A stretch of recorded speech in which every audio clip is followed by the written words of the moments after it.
Durante meses nadie sabía si ella vivía o si mentían. Muy bien.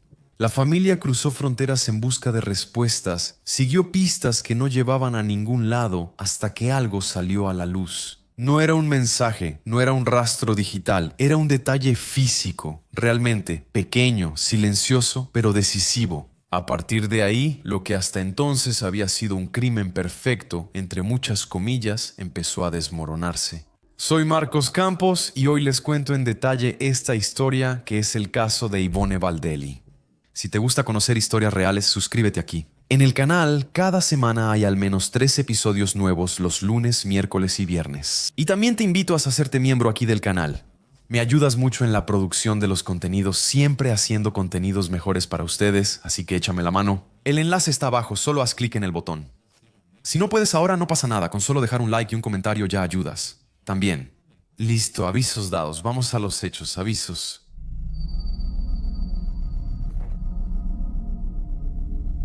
Antes que nada, es importante entender quién era Yvonne Baldelli. Nació en California en marzo de 1970 en una familia que, pese al divorcio de sus padres, siempre fue unida y cariñosa. Creció junto a su hermana mayor Michelle y también a su hermano menor, James.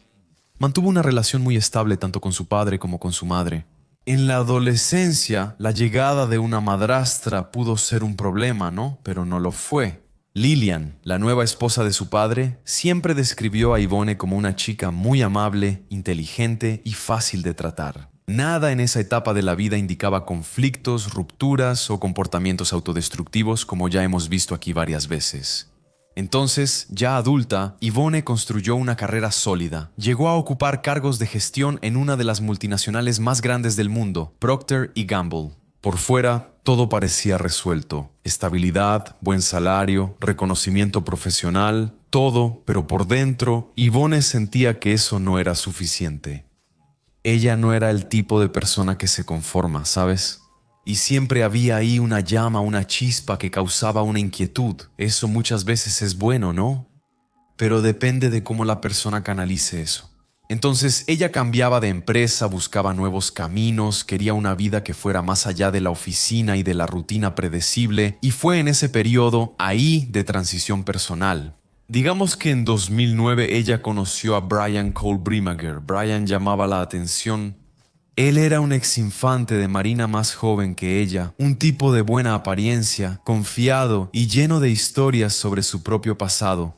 Él decía que había trabajado en la Casa Blanca y se aseguraba de mostrar fotos junto al expresidente George Bush, algo que para muchos sonaba impresionante. La relación avanzó rápido, así que Yvonne parecía encantada. En poco tiempo Brian presentó una idea que tal vez sonaría ahí, casi como una promesa de libertad para ella, en esos anhelos personales que tenía de dejarlo todo y empezar de nuevo en otro país.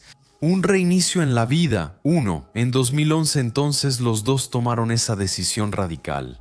Yvonne dejó definitivamente la carrera corporativa y pasó a dedicarse a la costura. Brian tampoco pertenecía ya a la marina, sin compromisos profesionales. Entonces decidieron vender todo lo que tenían y se fueron a Panamá. El destino elegido fue Bocas del Toro, una isla aislada, rodeada de naturaleza y lejos de cualquier vigilancia constante. Allí rentaron una casa frente al mar. Brian decía que sobrevivía como músico, tocando la guitarra en bares y restaurantes de la zona. En la práctica, casi nunca recibía dinero de verdad.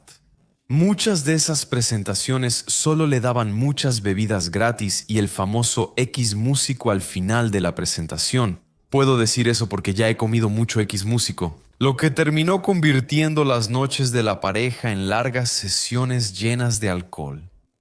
Aquí tenemos, digamos, un eslabón de esta cadena criminal. Yvonne, por otro lado, tenía un plan más concreto. Hasta entonces, ella llevó consigo una máquina de coser y quería producir trajes de baño, prendas para mascotas. Su mayor compañía era Georgia, una perrita que siempre estaba a su lado. Yvonne amaba a esa perra de una forma casi maternal.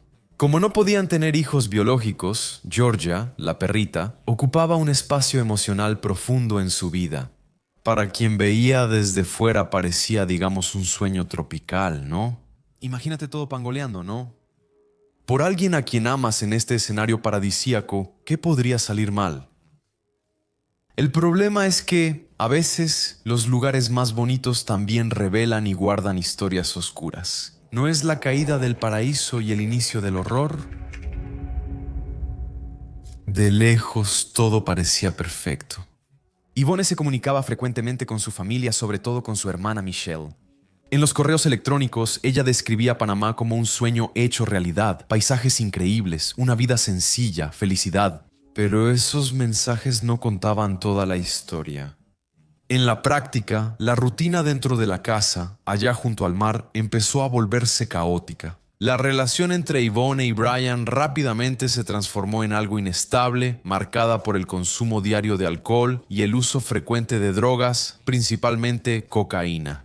La isla, que parecía silenciosa, empezó a escuchar gritos casi todas las noches. Vecinos reportaron discusiones constantes, agresiones físicas y episodios tan intensos que algunas personas llegaron a tocar la puerta de la pareja para preguntarle a Yvonne si necesitaba ayuda. Ella nunca negaba que existían las peleas, pero siempre decía que podía lidiar con eso. Como muchas víctimas de relaciones abusivas, Yvonne parecía haber normalizado la violencia. En una discusión, la situación se descontroló por completo. Durante la pelea, Yvonne lanzó una laptop contra Brian. Por supuesto que el equipo se rompió, y a partir de ese momento, los dos tuvieron que compartir la única computadora que quedaba en la casa. Y ese detalle, aparentemente banal, también puede considerarse otro eslabón de una cadena criminal. Unos días después, los vecinos notaron algo insólito, extraño. Yvonne simplemente desapareció de la rutina. Cuando volvió a ser vista, ella estaba diferente, usaba lentes oscuros, incluso fuera de contexto, digamos, ¿no? Ahí, durante el día, bajo la luz del sol, caminando, y tenía marcas visibles en el cuerpo, señales de que la violencia había ido demasiado lejos. En ese periodo, Yvonne tomó una decisión silenciosa, tal vez.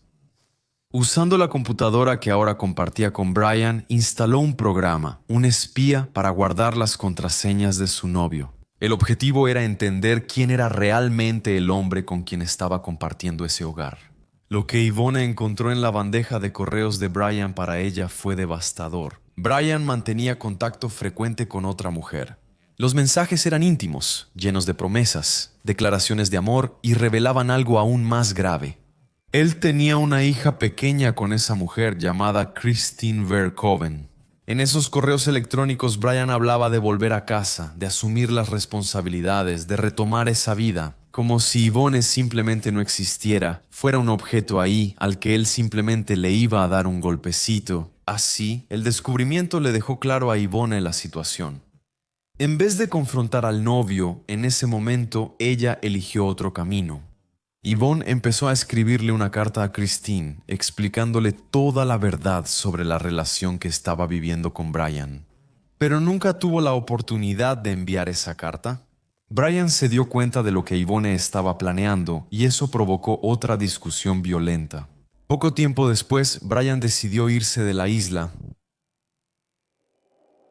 Y así, Yvonne nunca logró contar su historia y nunca supo si la otra mujer de su esposo, su novio, también sabía todo eso. Pero vamos entonces a echar un vistazo al regreso de Brian y al inicio del encubrimiento.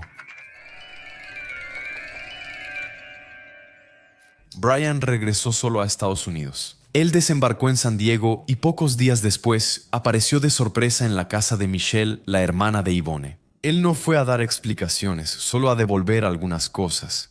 La camioneta que Brian manejaba llevaba las pertenencias de Yvonne, ropa, objetos, recuerdos, demasiadas cosas. Para alguien que, en teoría, todavía estaba viva por ahí, en algún lugar, solo de viaje.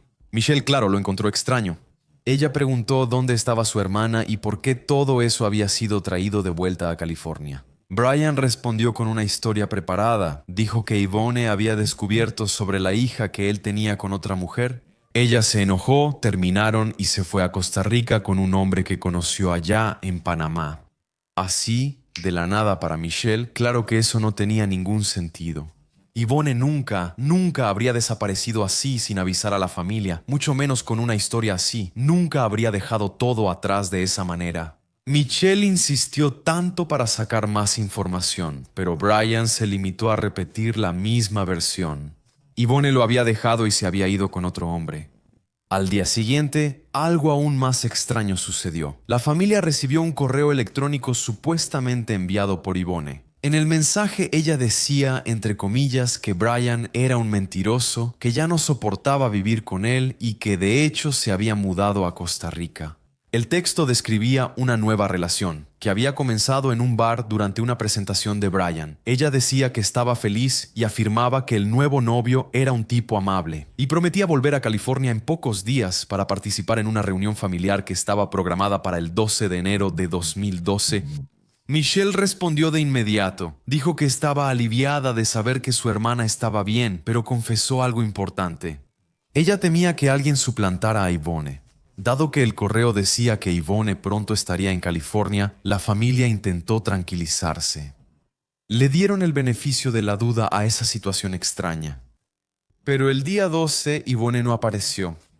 Los mensajes empezaron a acumularse, llamadas, pedidos, desesperados por cualquier respuesta, pero nada. Y fue entonces cuando Michelle decidió hacer algo que cambiaría el rumbo de esta investigación. Ella decidió verificar la dirección IP desde donde se habían enviado esos correos electrónicos. Claro que, para confirmar si Ivone realmente estaba en Costa Rica, el resultado fue tal vez lo esperado, ¿no es así? La IP no apuntaba a Centroamérica, apuntaba a algún lugar ahí mismo en California. Más específicamente a la casa donde Brian estaba viviendo con Cristina, la mujer con quien tenía una hija. Poco tiempo después, todavía en enero de 2012, Brian y Cristina se casaron. Gran ceremonia, fotos en la playa y sonrisas para la familia de Ivone. Eso confirmó lo que ya parecía evidente. Los correos electrónicos nunca habían sido escritos por Ivone. Michelle registró oficialmente la desaparición de su hermana, que tenía 41 años de edad. Ella relató todos los acontecimientos a las autoridades. A partir de ahí, la investigación comenzó de manera oficial.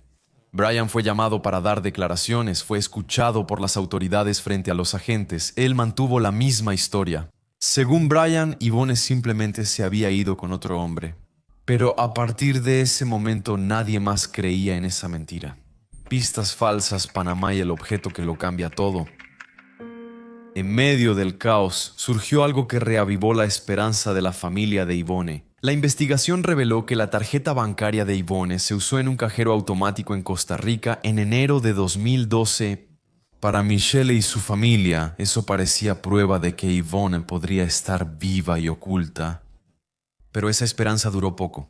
Al ponerse en contacto con la Embajada de Costa Rica en Estados Unidos, surgió la primera contradicción. No existía ningún registro de entrada de Ivone en el país, ningún boleto, ningún control migratorio, ninguna evidencia oficial de que siquiera hubiera puesto un pie ahí. La situación se complicó cuando la Embajada de Panamá confirmó otro detalle clave.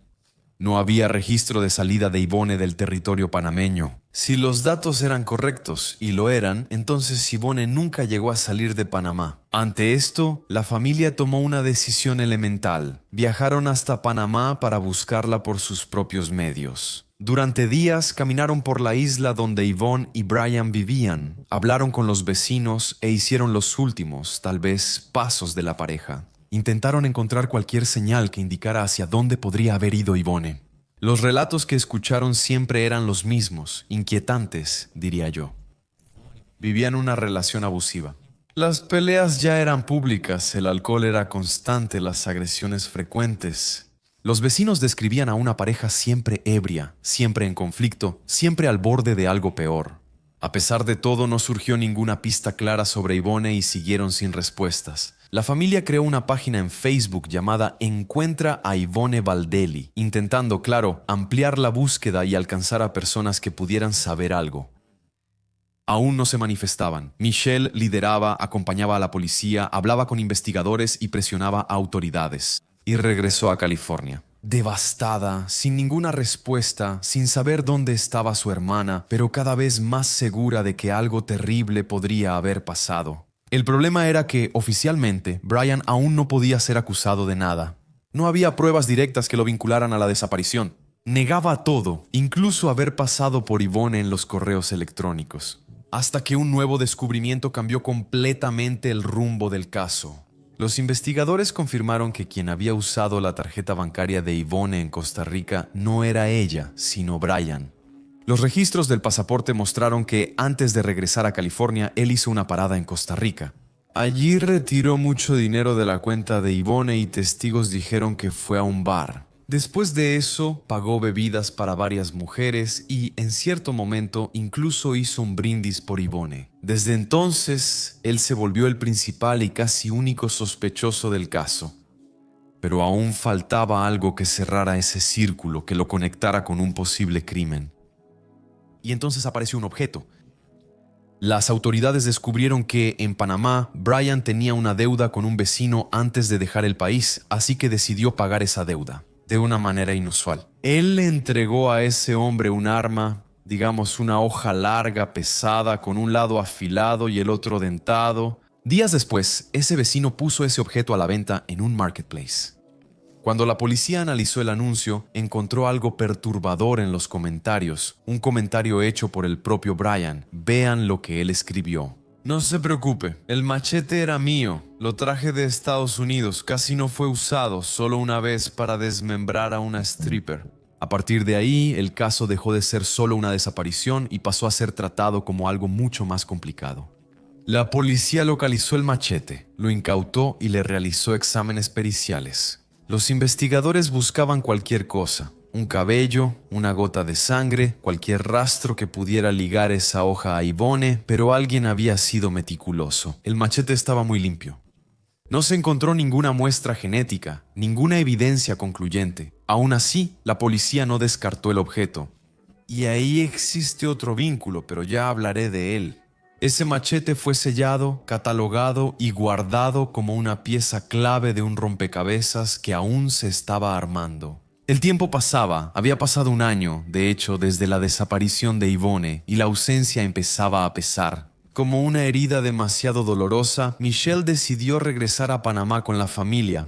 Y, en ese momento, ellos caminaban por áreas que nadie pisaría por casualidad. Eran regiones inundadas, menos inestables. Especies de pantanos. ¿Sabes dónde? El agua y la vegetación se tragaban todo lo que estaba por ahí. Y en una de esas búsquedas algo apareció. Huesos. Por unos minutos el mundo se detuvo, pero los exámenes lo descartaron. Lo peor fue que no eran restos humanos.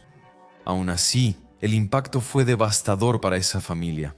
De regreso a casa, la madrastra de Yvonne, Lillian, colapsó. Ella describió la sensación de irse y dejar a Yvonne atrás para siempre, y ese trauma fue tan intenso que Lillian incluso tuvo que ser hospitalizada. Mientras tanto, del otro lado de esta historia, la vida seguía normalmente, como si nada estuviera pasando. Brian Brimanger seguía libre, casado, sonriente en las fotos. Él y Christian tuvieron otro hijo. Construyeron la imagen de una familia perfecta, unida, mientras la familia de Yvonne vivía la angustia de la falta de respuestas. Sin cuerpo, sin justicia. Pero la presión aumentaba y ante la negativa constante de Brian de colaborar, las autoridades reunieron todo lo que tenían. Y el 26 de junio de 2013, finalmente fue arrestado, no por homicidio, sino por obstrucción de la justicia. Los correos electrónicos falsos, las agresiones, las mentiras. Incluso estando preso ahora, Brian mantuvo la misma historia fría, ensayada, repetida hasta el final, hasta que, 2 meses después, algo lo cambió todo.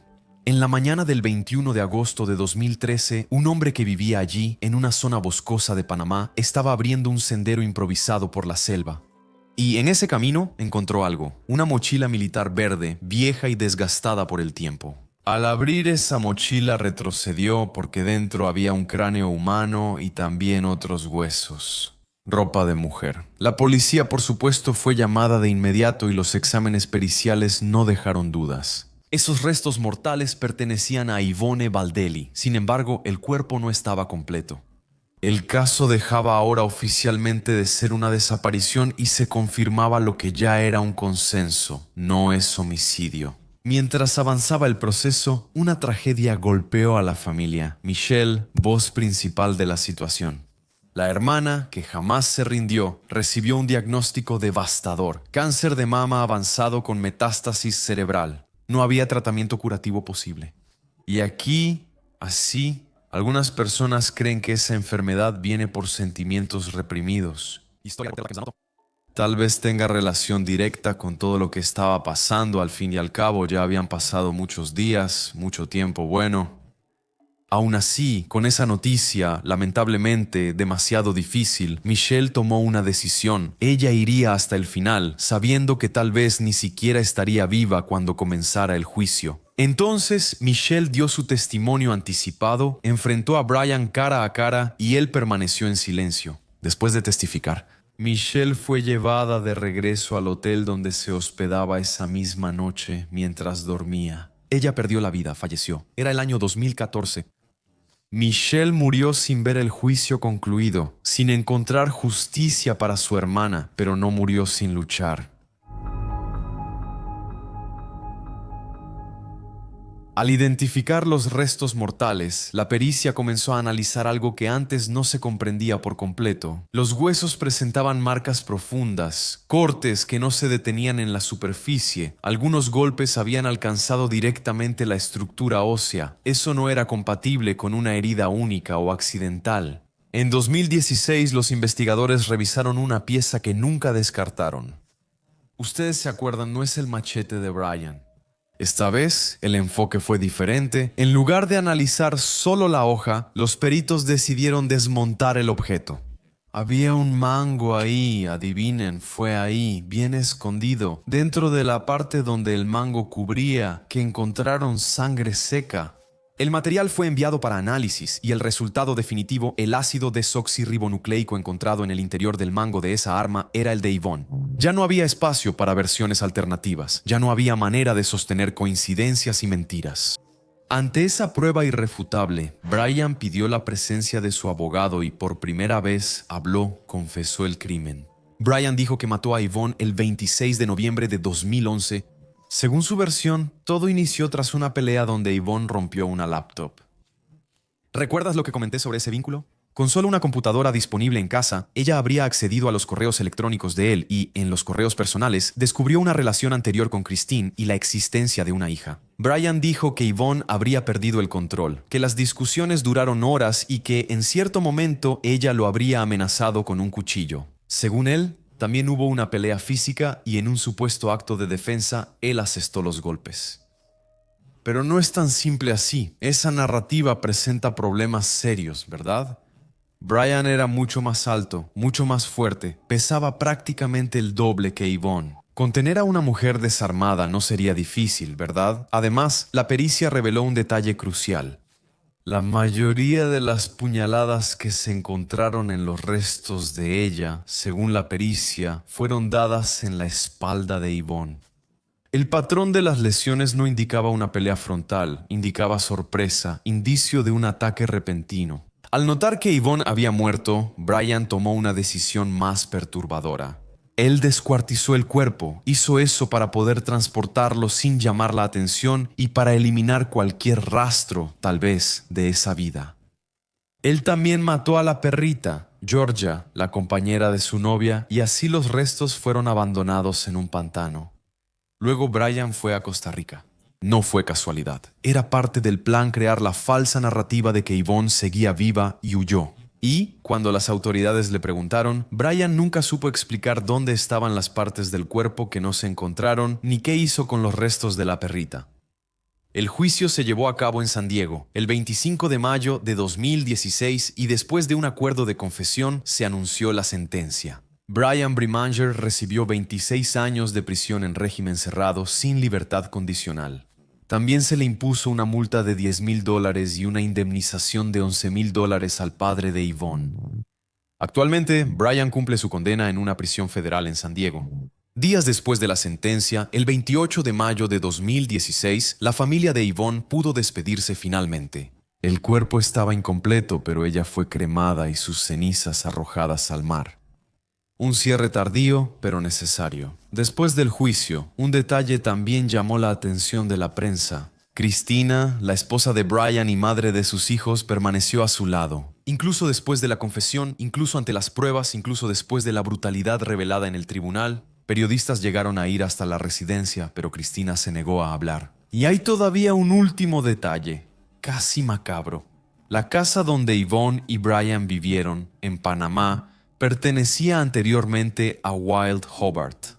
Bill Hobart, el asesino serial estadounidense responsable de la muerte de al menos 5 inmigrantes, al igual que Brian Hobart, también usaba identidades en línea de sus víctimas para comunicarse con familiares. ¿No dificultaba la investigación al hacerse pasar por sus víctimas? Una coincidencia que, claro, no cambia el crimen, pero que hace esta historia aún más insólita. ¿No es así? Da tonos insólitos a la historia. Bueno, el cobarde de Brian intentó borrar a Yvonne del mundo, pero afortunadamente falló. Ese fue el episodio de hoy. Les agradezco muchísimo su compañía, les deseo a todos una excelente Navidad, un excelente fin de año y un próspero comienzo de año. Les agradezco muchísimo por la compañía que me hicieron aquí. Durante toda la temporada 2025 espero que estemos juntos en la temporada 2026, con novedades y episodios siempre mejorando, para traer aquí casos e historias que necesitan ser contadas de una manera interesante para ustedes, ¿verdad? Entretenimiento, que es mucho más que solo eso, como siempre digo, ¿verdad? El canal siempre tiene ese enfoque, ese sentido editorial de presentar las historias como alertas, ¿verdad? Como recuerdos, como revivir las historias, las biografías que se perdieron. Así que refuerzo mi agradecimiento por tu compañía. Espero verlos aquí en 2026. Gracias de corazón, beso pelirrojo. Hasta el próximo episodio.